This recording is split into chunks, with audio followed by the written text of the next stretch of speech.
Well, after the dust has settled of this Nintendo Direct, I figured I'd come back and kind of give my thoughts since I've gotten some sleep, got some rest, I'm refreshed, feeling good. I went back and I looked back over the Nintendo Direct and just kind of thought, well, what do I actually feel about this rather than what do I think about this at like 11:45 at night, half asleep, not in the best of moods after a horrible day of work. So I figured what I'd do today is kind of go back through everything from the Nintendo Direct that I liked, what I didn't like, what do I think, what are my theories. I'm a little bit more positive about it, but I'm going to be honest with you. Overall, I was wanting to see more like original Nintendo developed titles, and that is the biggest thing lacking from this Direct. This was almost a partner showcase, if we're going to be honest with each other. Like, this was really Capcom and the third-party developers stole the show here. But they opened it up with Rhythm Heaven Groove, which I am excited about. Nice little budget title, cheaper fun games. I like the old ones on the Wii and the 3DS or whatever. Like, those were always fun. Glad we're getting one for the Switch. Should be fun, but we already knew about it. Weird to open the Direct with that, but what are you going to do? Onimusha, Way of the Sword. I am interested in this. Everything with Capcom, I need to see performance reviews before I would be interested in trying it. This one really grabbed my attention more than the other Capcom games. Capcom announced quite a few, but this was the one that really stuck out to me. I liked the look. I liked the combat style. It kind of reminded me of a little bit of like, Ghost of Tsushima and like Sekiro kind of thing. So I might check this out. I'll wait for the reviews. I don't know. It's in the back of my mind. I'll check it out. Dragon's Dogma 2, probably not going to go for that. I don't know. That just doesn't really jump out at me. Same with like Stellar Blade. Just kind of, okay, glad it's there, whatever. Orbitals, I am interested in. I'm very excited about this game. The problem is that I'm pretty sure this is 100% co-op. You can't play this by yourself, which sucks because I'm at a time in my life where I'm lonely. I don't got anybody else to play games with here. That's why I'm talking to you on this thing right now. So, I don't know. Probably going to pass on this. Maybe one day I'll get to play this with somebody. I don't know. We'll see. Rayman Legends Retold. I never played Rayman Legends Untold or whatever the first one was called. So, I don't know. I'm glad it's there. I don't know. Whatever. You can kind of see a trend here with this stuff. Big Walk, flat out just not interested in. One Piece Grand Gourmet. That actually looks interesting. I know nothing about One Piece. I am employed. Just kidding. Just kidding for people that like One Piece out there. No offense, but I am employed. So I don't have the time to watch all of that or read all of that. I know it's huge out here. I see it all the time in 7-Eleven. People are always freaking out about it. This looks like a fun, cutesy little pixel art style game. So I am interested in this. I'd like to maybe possibly check it out. Depends on the cost. Depends on the price. Depends on the reviews. I don't know, but you got my attention. Pokopia DLC, that's always exciting. I love the fact that they have announced DLC. Disappointed we did not get any Mario Kart World DLC. I don't know, is Mario Kart World just like dead? Are we just going to forget that game ever happened? Just charge us $80 for that game and then just, that's it? But anyway, whatever. I'm glad we're getting Pokopia DLC. That should be a really good time. Fire Emblem Fortune's Weave. This looks good. As I've said before, I've always wanted to be there on release for a Fire Emblem game.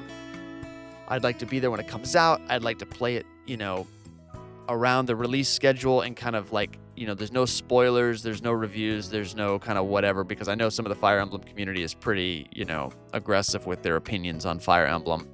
And I don't know. I'd like to kind of be there at a launch for one of these games and play it. I want to get the collector's edition of it. It looks really, really cool. I don't know. This looks up my alley. I definitely want to check this out. This is definitely on my list for September. I want to try this. Ninjala 2, I don't care. The DK Challenge looks very awesome, but why is it only like a 3-month or a 6-month thing? Like they're going to stop it. Yeah, it says right here, they're going to stop it September 1st. Why?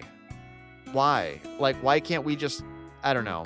Maybe they're going to do like a rotational challenge thing. Like right now it's DK Challenge, and then after that it's going to be Mario Challenge, and then after that it may be like Zelda Challenge, and then maybe because that's my thing. They're like compete in these challenges to win these like digital cards. But if this is only going to go to September 1st, do the cards stay with my account somewhere else? Or do the cards just disappear? Like, I don't know. How does that work? I don't know. They were kind of vague about that. So, I don't know. Jujutsu Kaisen Rumble. I don't know anything about that franchise, but I do like the Vampire Hunter, whatever the original game is from that developer. That was really kind of cool, but I've already got that, so I don't know, whatever. Lords of the Fallen 2, whatever. Liza P Complete Edition. Okay, cool. I just really want Sekiro or Bloodborne. Dude, put Bloodborne on there. I know it's exclusive to Sony, but come on, Sony. Let us have Bloodborne on Switch too, running at 60 frames, just to mess with everybody at this point. Devil May Cry 5 Devil Hunter Edition, sure, good. I'm glad it's there for the people that like it. Muramasa Relevant Blades. So this was interesting. I originally thought that this was a Vanillaware game because of the art style, and I got excited. And then at the end of it, I saw the Marvelous sticker at the end. So I was like, oh, I guess it's not Vanillaware. But it actually is Vanillaware. So my initial impression was correct. I believe, I don't know this for a fact because I haven't researched it yet, but I guess this is a remake or a sequel or something. I don't know. I think it's already an existing game, I guess, from Vanillaware, and they're remaking an old one with a new subtitle, or they're doing a sequel. I don't know. Either way, I'm on board. If it's Vanillaware, you've got my attention. After 13 Sentinels and Unicorn Overlord?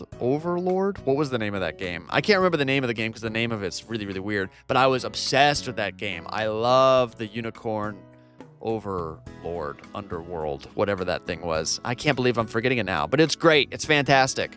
Their art is incredible, and I love the tactical RPG style of that game. So this one is a definite checkout for me. Xenoblade Chronicles 1, 2, and 3 are all getting Switch 2 editions. I'm shocked they're not all dropping together. That is a little weird that they're spacing that out over the course of this year. My guess is because they need to pad out sales for this year because they don't have a lot to release. So we're getting Xenoblade Chronicles 1 digitally now, physically next month, and then the same with September, and then finally December we're going to be getting all three of those. I don't know, man. This is tough. The price for the digital upgrade is not bad, but the upgrade size is huge. I looked at the Xenoblade Chronicles 1 upgrade, and it's like 20 gigabytes. Like that's just the upgrade. That's not even just the game. That's on top of the game. So I don't know.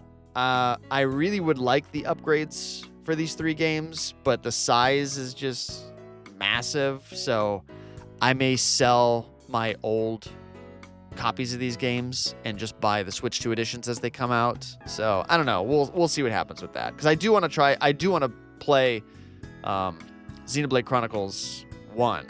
I haven't played through that one very much. I've played a lot of 2, played a lot of 3, but I have not played 1 at really much at all.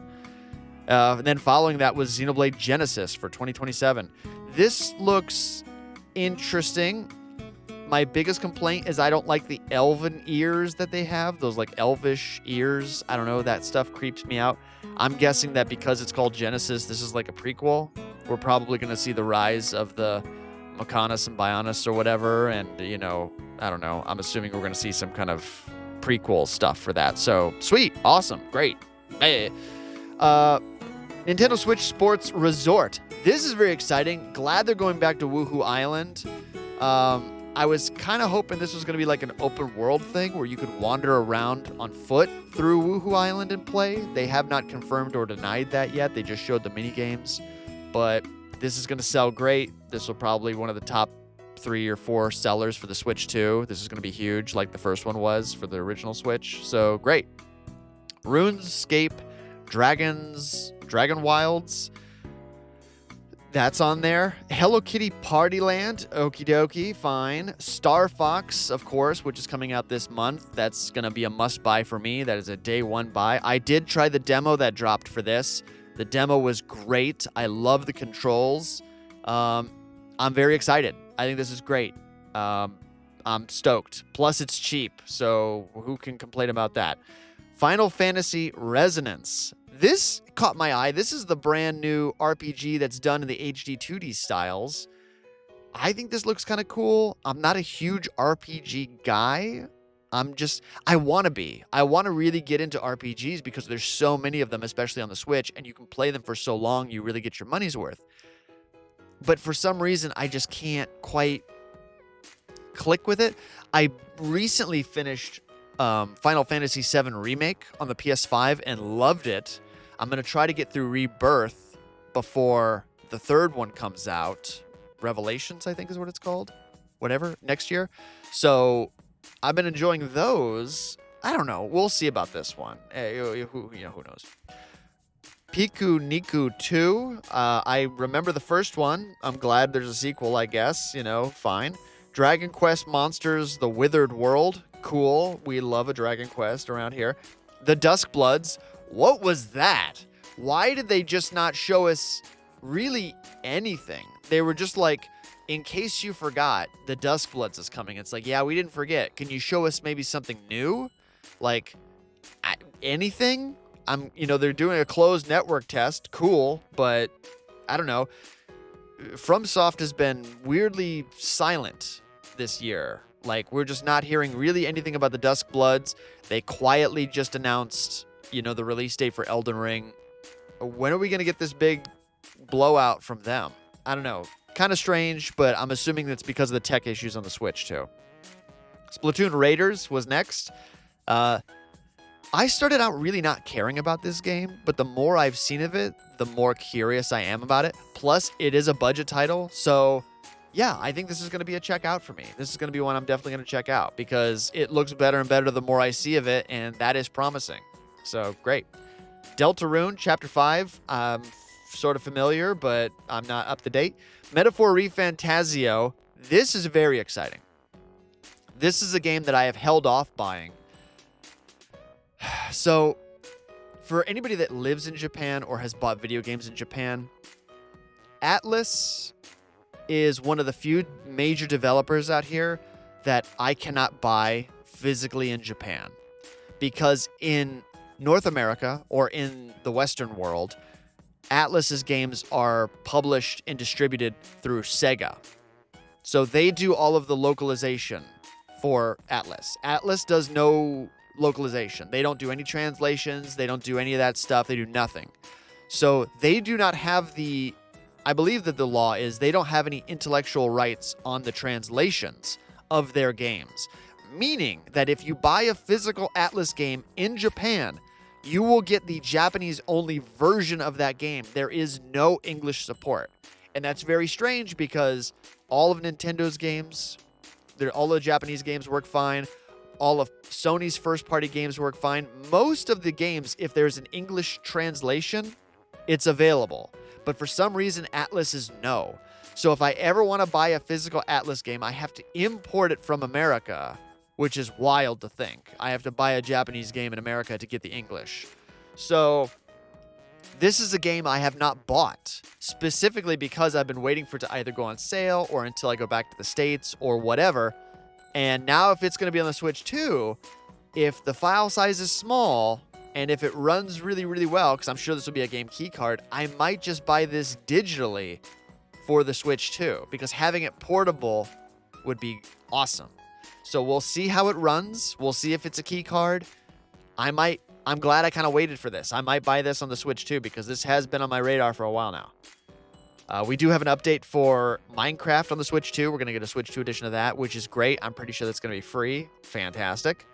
Altair, Caria, The Night Kingdom, and The Guide of Memories. What is with the Altair games and having, like, names that just go on forever? It's like, what is that? I don't know. Looks fine. Great. I'd like to get into this franchise at some point, but once again, I'm way too busy. Warhammer 4000 Space Marines 2. Cool. Great. I don't know what that is. Observer. I also don't know what this is. DayZ. Great. Cool. I'm surprised that's still around. Metal Gear Solid Master Collection Volume 2. I'm actually very excited for this one. This is one I am very excited for. I'm curious about its file size on Switch because I haven't decided whether or not I'm going Switch or PS5 for this one because I do want to play Metal Gear Solid Guns of the Patriots or whatever. Like, I do want to try that one. So, I don't know. We'll see about that one. I'm got to figure out what I'm going to do with that. Rise of the Tomb Raider, cool, fine. Tales of Eternia Master, remastered or whatever, fine. Snow Runner, fine. Fitness Boxing 3, cute. Ever Bloom, whatever. Final Fantasy Online again, fine. Kingdom Hearts Collection. Now, this one is actually great. And I love the fact that your save, like if you were foolish enough to buy the cloud version of this game on the original Switch, your save will cross over into the real version on Switch 2. However, once again, we send off my war rig. No, once again, Square Enix, it's a game key card. They're giving us this beautiful big collection of Kingdom Hearts 1 through 3 on Nintendo Switch, like a whole nice pack. And they're all key cards. What is that? Why? Why don't you physically put them on the... Like, give us a really nice deluxe edition. Like, why don't you say, okay, on the 1 through 3 collection, they're going to be physical cartridges. If you buy them individually, they'll be key cards. So that way, you're going to spend a little bit of extra money with the 1 through 3 collection, but you're going to have all the games complete on the Switch 2 cartridge. I don't know. I don't like that. That is a bummer. I mean, I'm not a big Kingdom Hearts guy, but whatever. Also, there's Kingdom Hearts 4. Everybody freaked out about that. Great. Happy for you. And then finally, we wrapped it up with The Legend of Zelda Ocarina of Time. Ocarina of Time was probably the most disappointing thing of the presentation for me because we knew it was going to be there. It had been rumored and leaked and all that stuff, and everybody was talking about it up, down, every single which way, and there was no gameplay. What does Nintendo usually... So when Nintendo shows us a teaser trailer like that with no gameplay and just a vague year of a release date, what does that tell you? That tells me it's getting delayed, that they don't really believe in it yet. If they are not confident enough to show it to me, it's not even close to release probably. And if there's only 6 months left of the year, like if they'd have shown us that in maybe February, oh, you've got 10 more months of the year, fine. We're almost halfway through June. Like, the year is cooking. Like, we're almost done here. So I don't know when they plan to show us gameplay for that, but mark my words, it's going to get pushed to March or April of 2027. Probably not just because of GTA, but also because they're just not ready. They're not confident in it. And they're probably going to say, with the legacy of Ocarina of Time, we've got to get this 100% right. So, I don't know. Had they shown us, like, even just a minute and a half of gameplay, like a little quick cuts of stuff, I'd be a little bit more excited and overall positive on this Direct. It probably would have bumped me up from, you know, the 6s to the 8s because it's like, well, that's a huge announcement and we can look at these still images of this game and like really figure out what's going on here and like kind of like have some analysis. But to just show us like a cutscene and he's laying in the bed and like the title screen and like that's it, like I don't know, it's super disappointing. You know, had we not known about this, it would have been more impactful, but we did. And I'm sure Nintendo knew we did. So why hold back, you know, the visuals? I don't know. I don't like it. It was upsetting, and I just was like, okay, well, this Direct was just not great. Not a great Direct overall. Kind of disappointed. Not a lot of first-party stuff. I'm not surprised, though, because the second year of the original Switch was also not great. And, you know, I mean, kind of what do you expect? They kind of go crazy, release a bunch of stuff in that first year, and then the next year is kind of slow for a while. Totally fine. I get you. But I don't know. I could see why they didn't do a Direct in February. And I'm sure we're probably not going to get one in September. We might get a 40th anniversary Zelda Direct where they say, hey, we're going to show off Ocarina of Time. We're also going to show off some other goodies that we're doing for Zelda that's going to spill into next year. And that'll probably be the last Direct that we get for the year, or except for maybe a Fire Emblem. They'll probably do a little hokey Fire Emblem direct for 10-15 minutes at some point as well.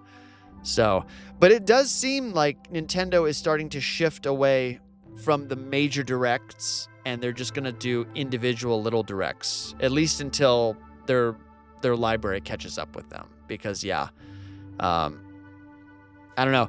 Briefly, just to talk about the other showcases, I think Summer Game Fest honestly was possibly the best this year. They did great. The Code Veronica remake that's coming out from Capcom, hell yeah, absolutely. That looks fantastic. Also, very excited for the Gears of War E-Day. I'm going to have to dig out my Xbox Series S and play that. I never thought I'd say that. Xbox might be coming back? Uh-oh. What's going on here? That lady that just took over, clearly Phil Spencer was the problem there, because, she's killing it right now. That 25th anniversary edition console of the Xbox Series X looks amazing. I love the look of that. But yeah, overall, I think Nintendo was, not the weakest. I think the weakest was probably Sony's, because, like I said, here's my opinion of digital presentations. Even if there's a bunch of good stuff in a digital presentation, in my opinion, if we already know about the game, if we already know about Wolverine, we already know about Rhythm Heaven and all this stuff, it's just kind of, we already know. What's the point? For me, the showcase is all about showing new things, right? Not just advertising already existing stuff. And both Nintendo and Sony, just in my opinion, kind of showed us stuff we'd already known about.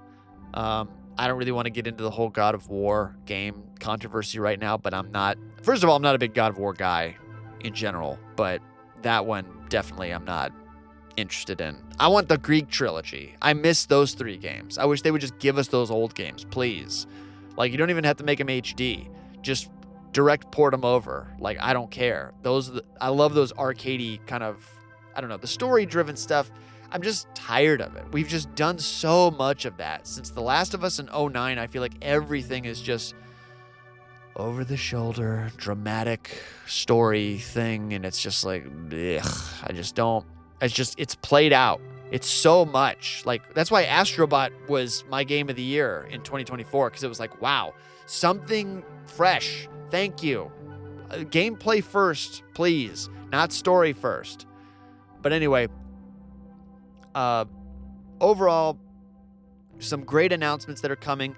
I am disappointed that we're not getting Halo Campaign Evolved on the Switch. I was really hoping that was going to be there as well, but it's not, so I'm going to have to buy that probably on my PS5.